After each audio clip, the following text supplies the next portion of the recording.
Okay, everyone, welcome to This Week in Tyranny. Yes, this episode is about Donald Trump's recent visit to the Windsor Palace with King Charles.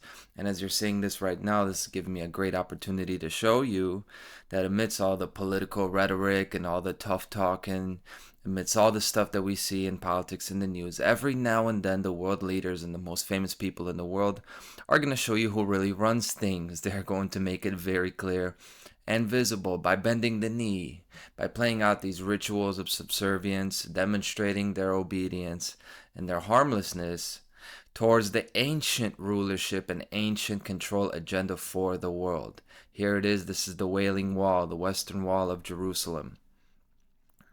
And I have fun showing you that, but it's not really to really go too deeply into that, but it is a profound symbol, a profound image. But we're going to break down more than an image. I'm going to have a lot of video this episode. Welcome, everyone, as you're settling in this week in Tyranny. It's episode 146, September 21st, 2025. Today is actually the autumnal equinox. I believe it may be the 23rd, but around the 21st of each month is the change from one zodiac sign into the next. And of course, we have our four seasons, so we have these four cardinal points of the year. It is more significant to the occult than anyone else, more even than in astrology. This time of going into the fall season as we head towards the winter. We are past the summer now. Today marks that day. Um, Interesting the way it's playing out. I didn't even think I was going to talk about this, but you think about the old world and the new world of being these polar opposites of the summer and the winter. And one has 6 months to rule the year, and then it goes into the next season, and the way of life completely changes. But of course, they're part of the one cycle, and then these cycles of life, one perpetuates the other, right? They perpetuate each other, just like the old world and the new world perpetuate each other, just like what we think of as the royal family in England and tradition, and then the so-called rebellious American tradition, the novel, right? What we're seeing with we've got a celebrity apprentice guy as the president now. We think that's so crazy, and we think of them as opposites, just like the hottest and the coldest day of the year. But of course, they're on the same wheel, and we are on the same wheel, watching the world play out, and these people run the world in front of our eyes. And you just had it shown to you because Donald Trump went to with Marco Rubio and Melania Trump. They went to Windsor Palace and they had this big dinner. They had basically a dinner, a little ritual, and they both gave speeches. So I'm gonna go into that. It's been stressed. They both stress it, and even before this, in anticipation that this is a historic visit. First time ever, I've heard it said, first time ever that the U.S. president goes to meet with the British royalty. Of course, it's not, right? The other presidents have visited English royalty before, like Ronald Reagan, and apparently more of them had. But either this was the first state visit, they call it, the state banquet, or it was the first time that the US president has been invited twice. I don't really know the details of that, right? I never really did get into the royal family gossip, but they seem to stress it. So it's important if you listen to them. They play up this event, it's ritualistic in nature, and they want you to know that this is something historic going on. And before I even get into it, to play some of these clips, I just want to stress that this is coming off like a week or two after Charlie Kirk's murder and assassination.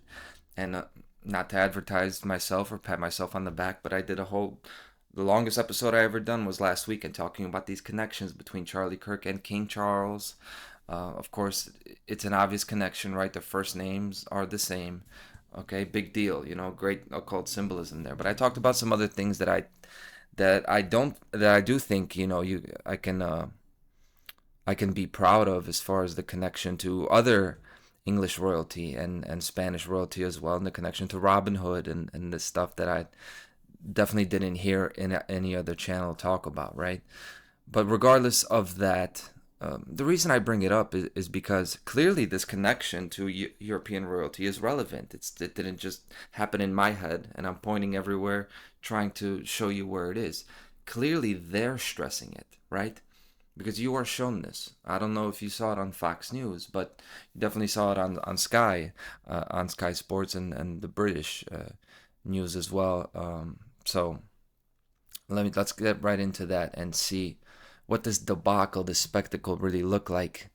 Starting with our first clip right here, you're gonna see the iconic Trump walk, the scowl, right? Big bad Trump is going to be walking down to the table.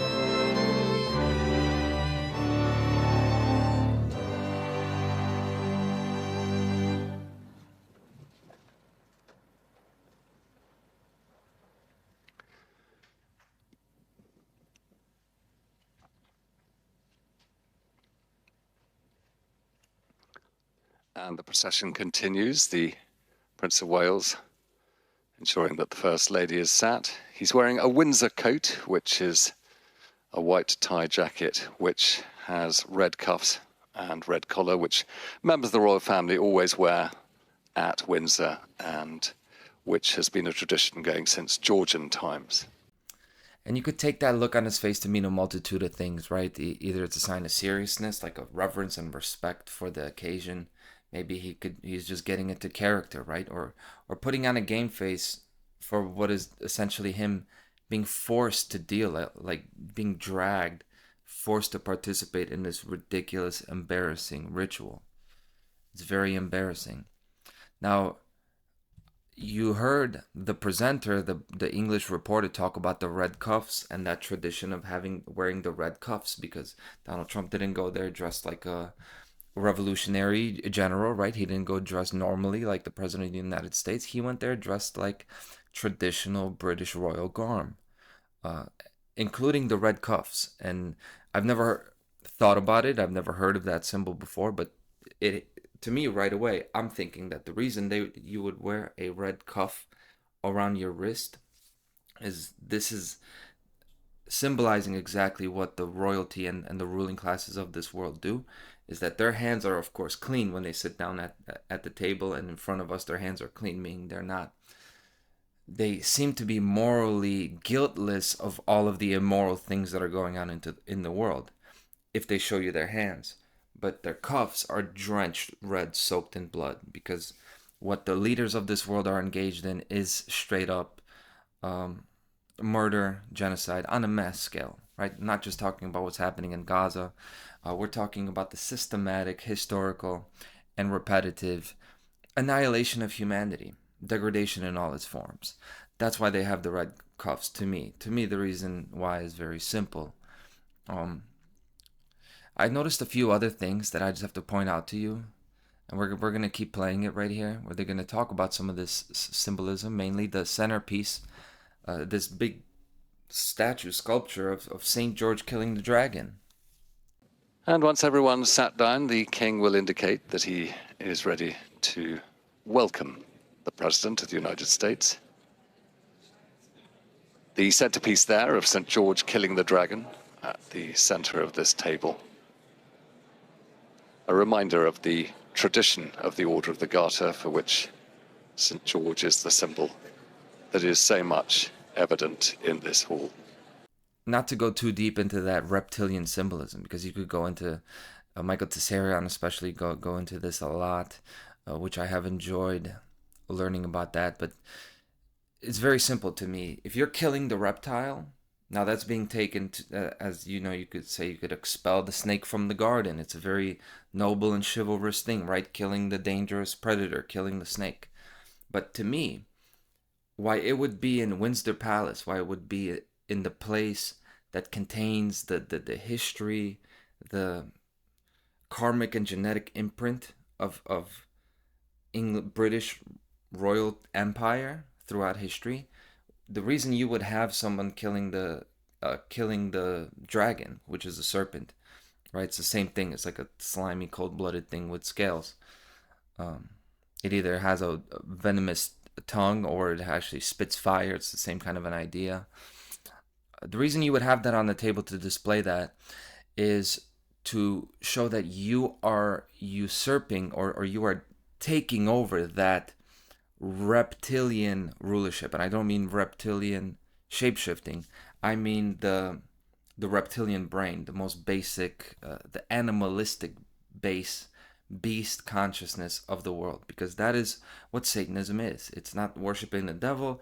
It's, of course, elevating the most basic, the most carnal, the most dominating of life on earth, and elevating that to the highest status and ruling over the world as like that pyramid, right? Descending down, and you're elevating that reptilian aspect. That's why they have that, because they're not really killing the dragon to get the dragon from out of human society. They're killing the dragon to be the dragon, becoming the new dragon, and that's what this system is doing. It's constantly taking on that energy. To me, it's just the same as St. Patrick driving the snakes from Ireland, right? It said that St. Patrick, the patron saint of Ireland, he drove the snakes out, and that is the legendary thing. But not to get too deep into that, honestly, right? Because there are people who know a lot more about that than I do. They keep talking about this, and they talked about the Order of the Garter, that Saint George symbolizes. He represents the Order of the Garter, which I looked up, and it's the oldest order of knighthood in existence. It's formed by Edward III in 1348. Never heard of it before, but they have this motto, Honi soit cumal e pens, whatever. It's Latin, but I'm going to show you the image. I remember I have to download the image. This translation of what their calling card is, right? And you see I remember the symbol is like a belt being tied in a noose. It's tied into a noose. They always do this kind of violent symbolism all over the place. But that motto that they have is called "Shamed be whoever thinks ill of it." That's the translation. It's like shame on whoever thinks this is evil. That's the translation. There's like a dumb story about the Order of the Garter and why it's called that. That like some girl's a garter fell down and then the king put it on her, and he said, whoever was laughing at her, shame on you. And that's not what that motto means. That motto means we are taking on a great dark project, and we're going to condemn anybody who calls us out on our evil. That's the British Empire, man. That's all the empires, right? We're just focusing on this one because this is our linear predecessor of America, and America is like leading the new world into the new slavery system, right? But this is according to David Nash Ford, a historian. He said, while Edward III may outwardly have professed the Order of the Garter to be a revival of the Round Table, it is probable that privately its formation was a move to gain support for his dubious claim to the French throne. The motto of the order is a denunciation of those who think ill of some specific project, not a mere pious invocation of evil upon evil thinkers in general. Quote, "Shame be to him who thinks ill of it," was probably directed at anyone who should oppose the king's design on the French crown. So, he analyzes the historical aspect of him taking the French crown, which I think obviously is part of it. I think the bigger picture is this is the motto for anybody that is getting initiated into the dark occult reality of what an empire is, what a country is, what an army is. You know, a gang, a domination cult, killing squad. That's who runs the world. And for me, that shame be to him who thinks ill of it is just like annuit coeptus on the dollar bill. Annuit coeptus means creation approves our project. The literal translation has been like God favors our undertaking. It's interesting because Anuit, you have Anu and Anuit, you have the Egyptian etymology within that, and coeptus is of course like conception. So it's like it's been divinely approved that our conception will be great. That's kind of what they're saying on the dollar bill, right? But this thing about George was interesting to me. Who is Saint George? I didn't really know, right? So it's this guy, the reason Saint George is so important and he's symbolized all over the place. He's a Christian martyr. He was a Roman soldier who was in I think year 303 or somewhere around that, right? Like the first two centuries, first 3 centuries of modern history. He was tortured and executed, and he didn't renounce his faith in Christ, and of course he's a martyr and a venerated saint. I think the reason George is venerated in this tradition and he's in the royal palace and all that, because the name George means earth worker. Etymologically, it means farmer, actually. Everything geological, geography, geology, right? Even geometry to measure the earth. Everything geo has to do with the earth. So it means earth worker or farmer. And actually, in ancient Greece, they had a form of Zeus known as Zeus Georgos. Zeus Georgios. People made sacrifices to him actually at the harvest time, apparently. I investigated this just briefly, but that makes sense to me. He's, of course, not the first deity that people made sacrifices to in the harvest time.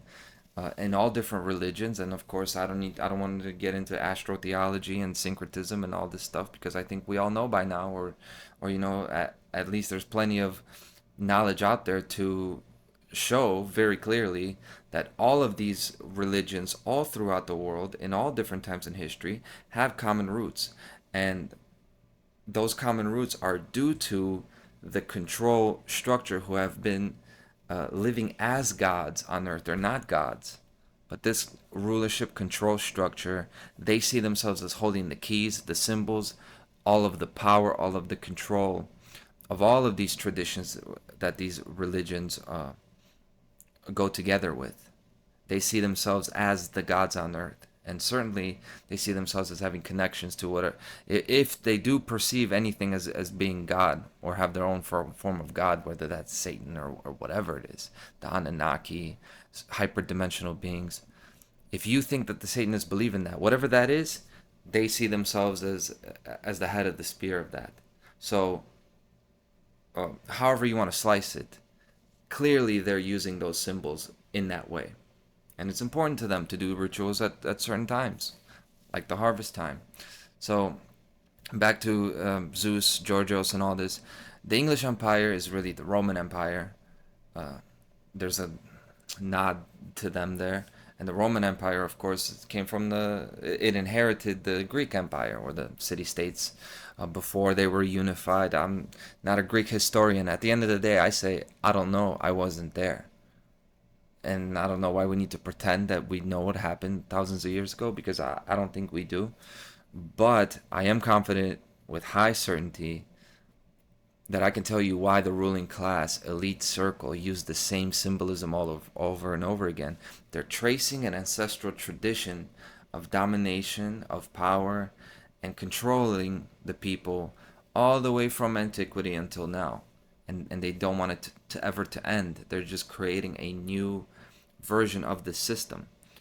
And the origins of that, you can take that back to the dollar bill in the 1700s. They put 1776 on the dollar bill and said, God has favored our project. They're building this pyramid of control over us. I mean, it's literally stated. Now, let's get into the next clip, all right? Before I just get totally on a tangent and rant about the Mr. royal... President, as we approach the 250th anniversary of the Declaration of Independence next year, it is remarkable to think just how far we have come. I cannot help but wonder what our forebears from 1776 would make of this friendship today. The rebel commander and pioneering first president, George Washington, famously vowed never to set foot on British soil. And my 5 times great-grandfather, King George III, for his part, did not spare his words when he spoke of the revolutionary leaders. Today, however, we celebrate a relationship between our two countries that surely neither Washington nor King George III could possibly have imagined. The ocean may still divide us, but in so many other ways, we are now the closest of kin. Mr. President, you have spoken of your pride in your British roots. In fact, not only have you set foot on British soil twice in the last 2 months alone, but I understand that British soil makes for rather splendid golf courses. He says, I cannot help but think what our forebears from 1776 would make of this friendship today. Now, this is, yes, this is King Charles now making this speech, right? I don't know, have we played it yet? No. So this is now you're actually starting to hear the speech by King Charles. He said, 250 years, we're coming up on the anniversary of the American Revolution, right? And right after that, there's this mocking comment of British soil makes for rather splendid golf courses, you know. I see this as a gloating enjoyment of victory, like laughing at the American Revolution. He invokes the American Revolution. Yeah, I wonder what George Washington would think of this, right? Great golf courses, hey? And then going into the speech. So, you know, the American Revolution was the original, like the real natural law revolution, the first natural law rebellion. Not that that's the first time people have struggled for freedom, but that is the first time that's the furthest we've come to actually articulating the moral reasons behind anarchy, really, self-rulership, right? Or really not to even say those words. It's the first time that a group of people have managed to articulate and then put force behind it to fight against slavery and create actually something better than the system that was there before. That's the American Revolution. And this is a mockery of it. It's not that King Charles himself or anyone is even that impactful on the direction of this planet today, right? I don't think he thought of this to come out and mock the American freedom, symbol of freedom, right? But he certainly symbolizes, Charles, as a figurehead. He represents that unseen drive throughout history that was there when that American Revolution was brewing. And the way I see it, so there's a lot of historical debate on this, right? Was there ever a rebellion? Was it controlled from the beginning? Because if a lot of these guys were Freemasons, right, and they had help from the French and all this, like, was it really a real revolution, or was that a big hoax? Was that, you know, an inside job in itself? And I would say, no, it's not that it was all an inside job. It wasn't all a play. It wasn't all a ploy. It's that this was inevitable, that these people who left the colonies and went out to live on their own and actually pursue their life, and they would have the freedom of exchange of resources. They would have their whole economy until, of course, they stopped. They prohibited the use of the colonial script. They actually tried to control the currency, and that's what made the revolution happen, of course. As those who are, you know, who are more fluent in that history will tell you, it was no Tea Party, it was no tax that did it. It was control setting in, so it's no wonder that these people were going to rebel.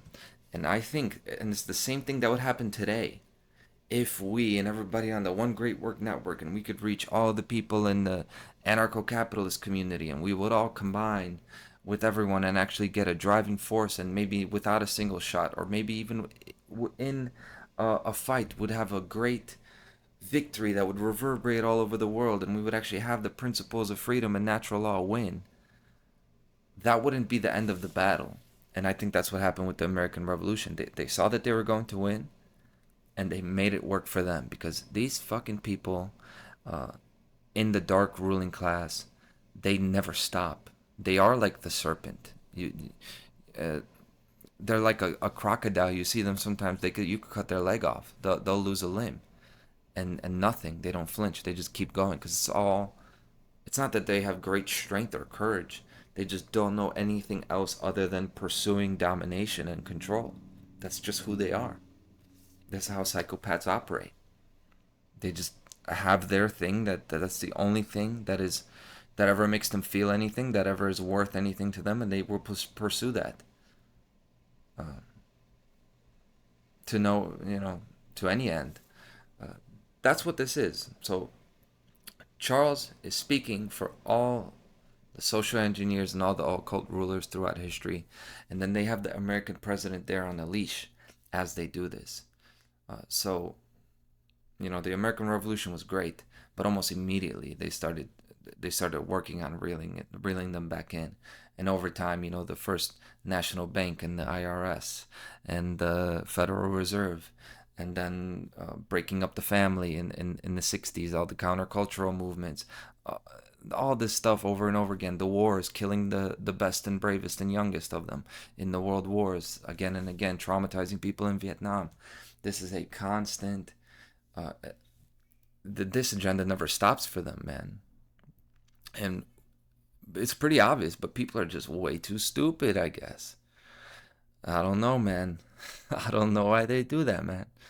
But anyway, then they have this violinist rendition of the American national anthem. This is, it's just mockery on top of mockery, man. It's like a feudalism, medieval mockery satire of the Star Spangled Banner. That's how I saw it.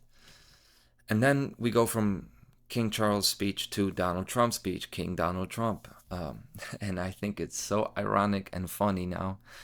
What do you think his first two words are that come out of his mouth? Like, just take a guess of what the great Donald Trump would say as the first words of his speech.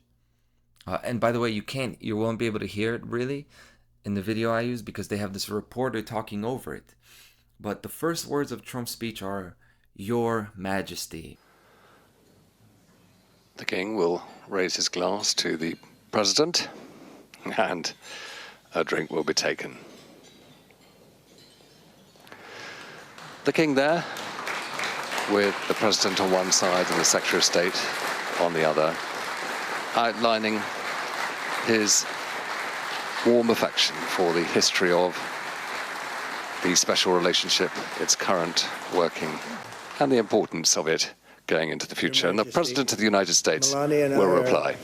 Deeply grateful to you and Queen Camilla for your extraordinary graciousness. And to William and Kate, thank you so much. It's been so great being with you today. Thank you very much. Appreciate it.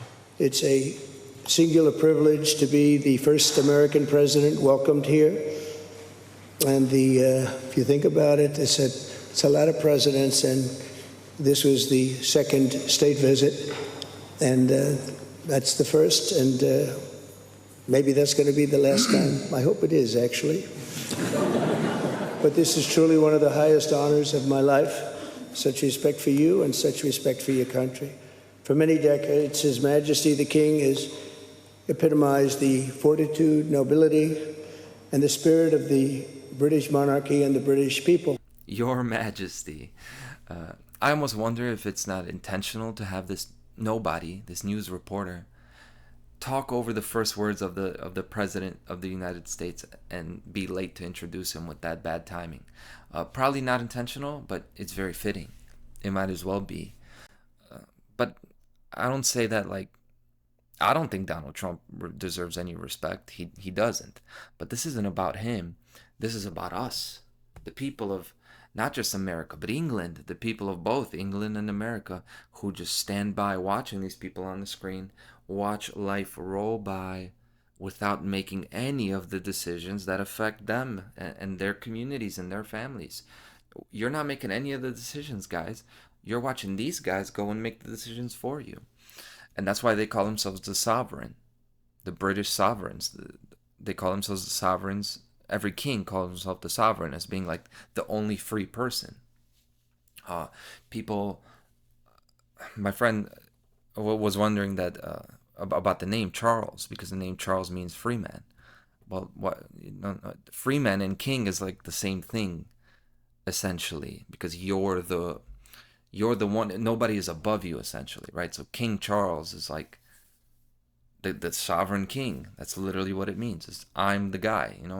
That's the baddest motherfucker right there, because one way or another, he may not have the most money in the country, but nobody's gonna tell that guy shit.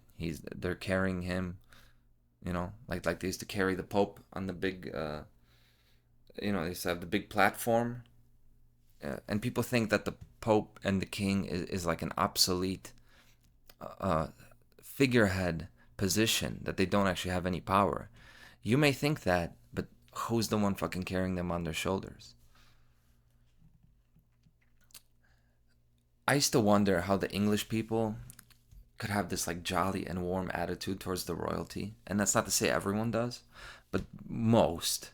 There's this like warm attitude of respect and reverence to the king and queen. And I was like, I was marveled at it, how these people could be completely blind to the degrading nature of it all, like how degrading that actually really is, right? To be looking up to your king. But look at our own country. There's at least half of us in this country that are feeling that warm and jolly feeling about Trump. Same thing. It's the same thing. And this guy, Donald Trump, goes up there and he says it's truly one of the highest honors of his life.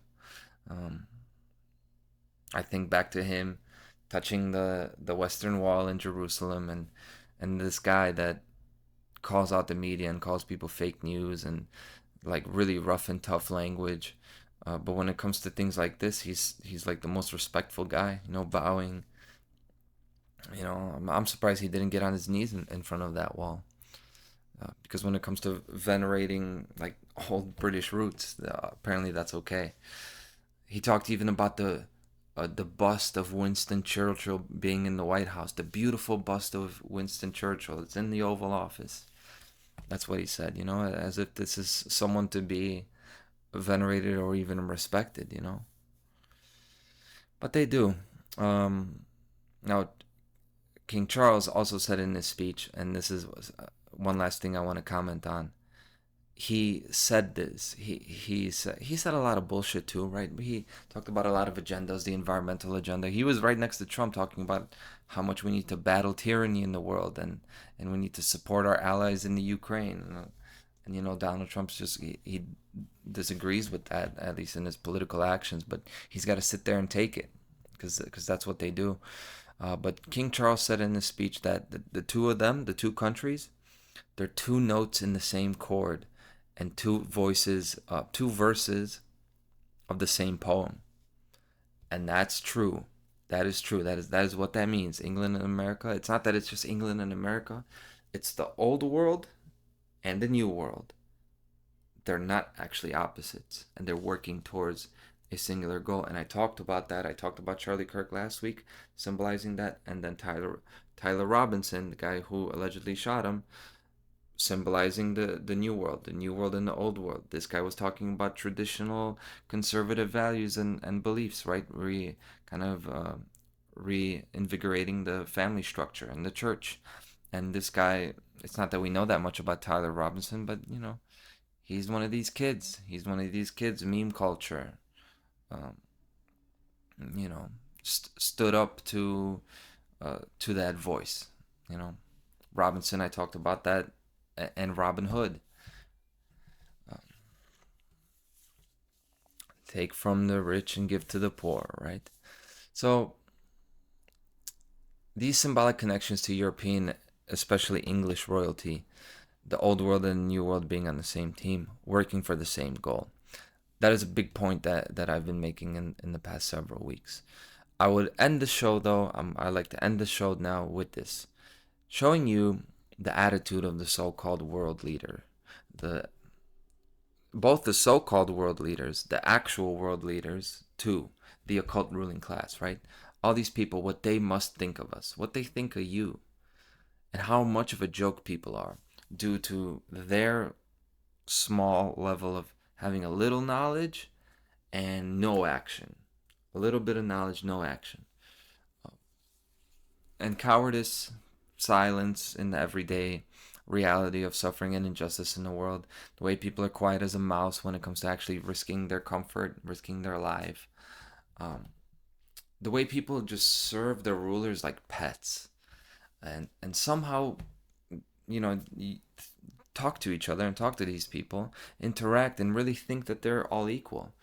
People really think that they're not slaves. They really don't see how degrading everyday life is.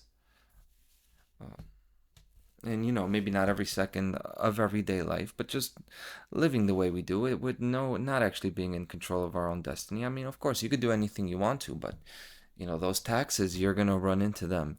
It's not that easy to travel. Just the fact that you have a birth certificate and a license. To even give birth. I mean, you go to the hospital and they act like they own your baby, like they can tell you what to do, and it starts from there. And it's at every aspect of life is there.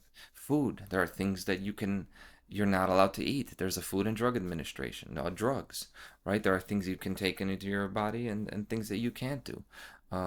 Things that you can't sell. You can't. You need to get a business license to do things. I mean, the reason people don't think they're slaves is because they don't fucking do anything. So they don't run into very many obstacles in life because they're like an animal in a pen that never goes even close to the walls. That's like a fish swimming around doing their fish thing. They're never even gonna get close to the glass. They have no idea. But we're more like pets. So we see these people and we think they're there for our betterment. And look, this is probably not directed at you, the listener, but these are our wives and our husbands. They're definitely our parents, and they're almost exclusively, certainly, our children. The children, if you're hearing this, chances are they don't even get it, even in even a worse way than our parents' generation. Now, the rulers of this planet, they are indeed the Georges. They're the farmers, not the food farmers, but these rulers of the world. The dynamic of this world is and always has been animal abuse. It's like envisioning animal abuse. People continue to support politics and buy the mainstream explanations for anything and everything in the world, right? Like an innocent puppy. And then as a reward for their loyalty, these people, everyday people, like me and you, they're smacked around, they're punched, hit, stomped, crushed, burned, just like the most extreme animal abuse cases. And then the next morning, after all of that abuse and torture, the people run right back to their owner, as if we're not even capable of anything other than just expecting love from an entity that despises them. They're showing us that they hate us. They're showing us that they don't respect us.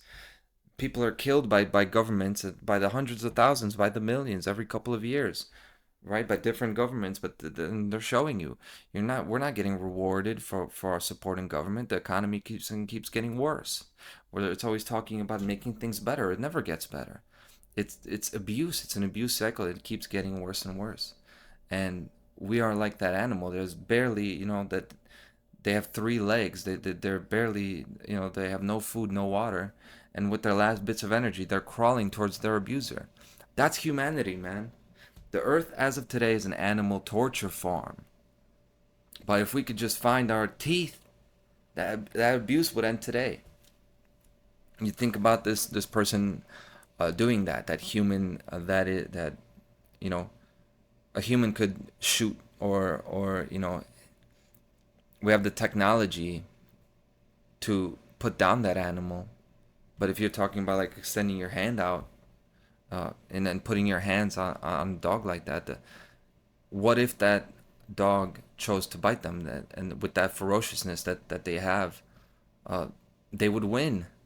That's the thing. We would win if we would just be willing to die for freedom. If we were just willing to actually die for freedom and just say, fuck that. Fuck life.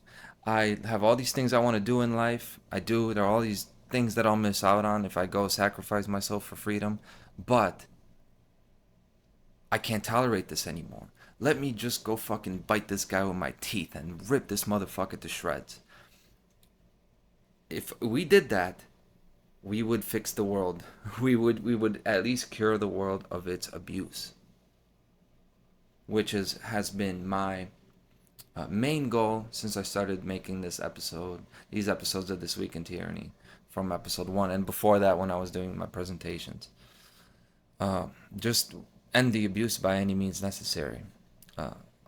That's for me. Now, hear it from someone who has heard it, who has heard these abuser types talk with his own ears, heard it said.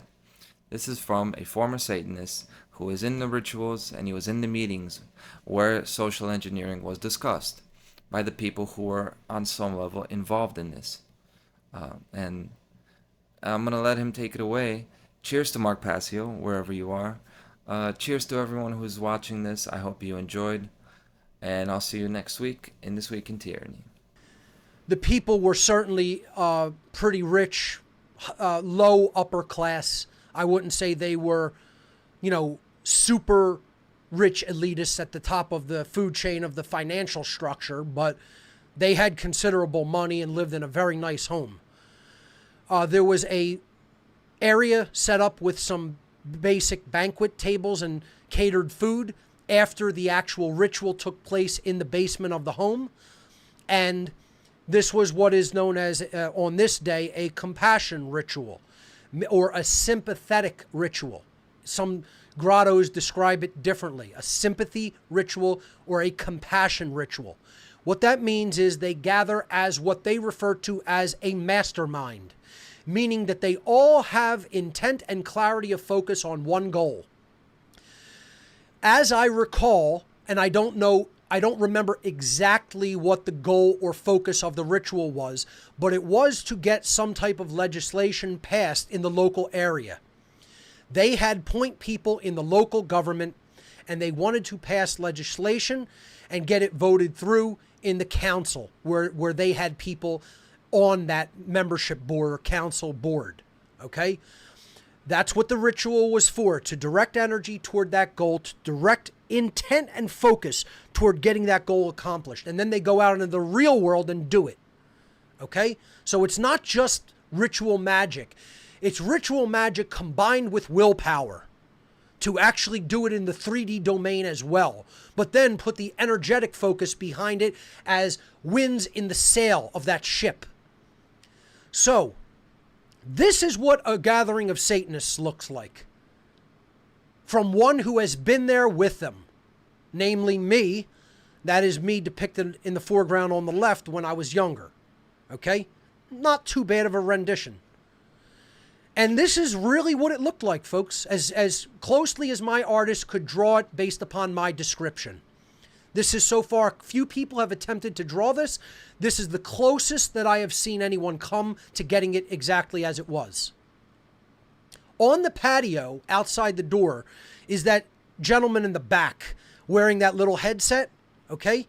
He has a gun on his hip, okay? Or, on his left there is what is depicted there, a holster. He had a traditional military/police style haircut, that short jar haircut. He was definitely Germanic or Anglo-Saxon in his heritage. Pretty big guy, pretty muscular, standing outside guarding the satanic ritual home and ritual chamber. Inside, after the ritual concluded, we came up to this reception area that had outside of it these hexagonal windows that you could see out onto the patio area, and then there were all the cars parked out beyond this guard in the driveway area. He was guarding the place the whole time and did not participate in the ritual. When we came up to the reception area where food was served and discussion took place for a couple of hours after the ritual concluded, this is what the people generally looked like. They had taken their robes off. They were in three-piece suits, most of them. I was in a simple pair of black slacks and a black button-down shirt with sleeves. I wore a Baphomet medallion, which is a satanic inverted pentagram with the goat inside of the pentagram. You can't see that depicted in this drawing because my back is turned for the most part. The individual I was talking to looked almost identical to this. It's as good of an artistic rendition as I've seen an artist do to what he actually looked like. He was saying, this is a pretty good paraphrasing. If I don't get it exactly correct, it's a very accurate to the spirit of what he said, paraphrasing. Look at him out there, meaning the guard on the other side of the window, who was a Maryland cop, who was an active duty cop on a Maryland city police force. I do not know which city it was, but he was an active duty police officer, not in police clothing. He was in plain street clothes. They were either dark blue or black. I'm pretty sure they were black. Similar to what is depicted there, okay? And he was off duty at the time, a member of the grotto, a police officer, guarding the other Satanists on their request to guard them outside of the home and not participate in the ritual while it was taking place, but instead to act in the capacity of a guard, or what is known in Freemasonry as a Tyler, okay? Who the Satanist in the foreground, who I believe his name was, I'm trying to remember, but I cannot even recall this guy's name, and it bothers me. I'm not going to attempt to do that on the air. I'll try to do the best to my ability to recall it, but he was saying and laughing hilariously at this guy guarding the house. He said, look at him out there guarding us.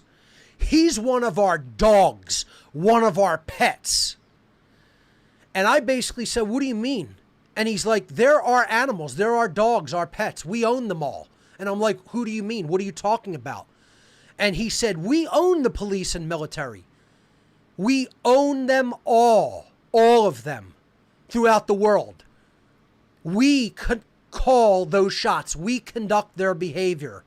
Like a trainer of an animal tells the animal what to do, and because they're so well trained and so well indoctrinated into what the master wants, that they do it by rote. It's at the snap of a finger.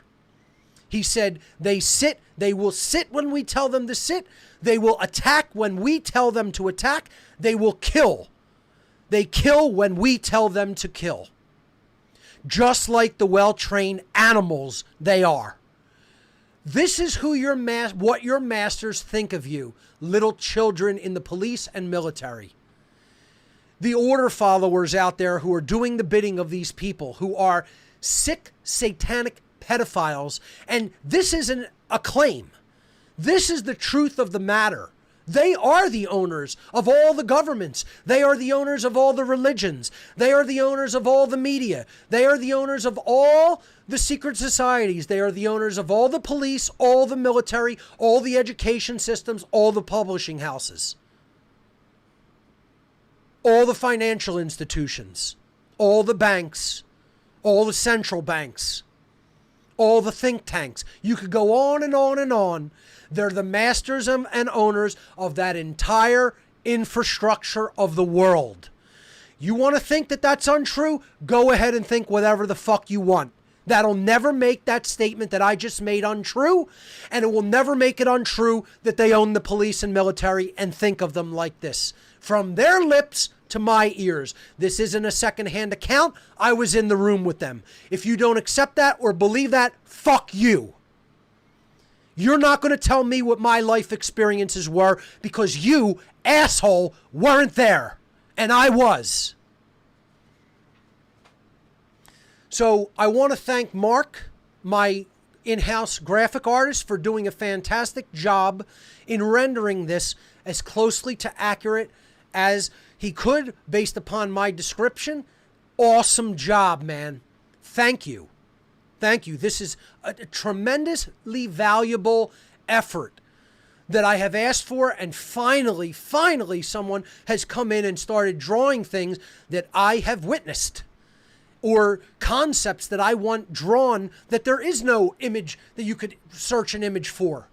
And here's what he sounded like. He then did a huge belly laugh after saying this about the very person doing his bidding outside on the patio guarding him. Here's the belly laugh. Let's see if this comes through.